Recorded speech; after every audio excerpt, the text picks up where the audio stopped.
भाग्य साथ दौची ना भगवान ना बोलिंग साथ दौची ना बैटिंग।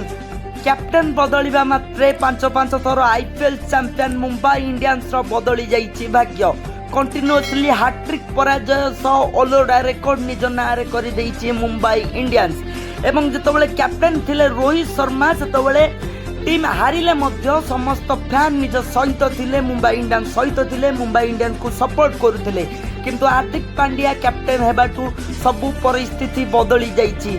से गुजरात स्टेडियम रे तो हार्दिक पांड्या को चिड़ेबा अभियोग आसीला, किंतु मुंबई रे जितेबाला मैच होइथिला कड़ा गाइडलाइन सत्ते कड़ा चेतावनी सत्ते हार्दिक पांड्या को चिड़ेबा पई फसाई नथिले दर्शक माने। हार्दिक पांड्या को रोहित कही चिड़ाइथिले एवं राजस्थान विपक्ष रे गोटे लज्जाजनक पराजय कहले अत्युक्ति हेबनी। कारण बैटिंग करी पावर पैक बैटिंग लाइनअप को जाउथबा मुंबई इंडियंस 20 ओवर बैटिंग करी मात्र 125 रन करने को सक्षम होइतिला। सेपटे चेस करी मात्र 15 ओवर रन चेस करी नैथिला।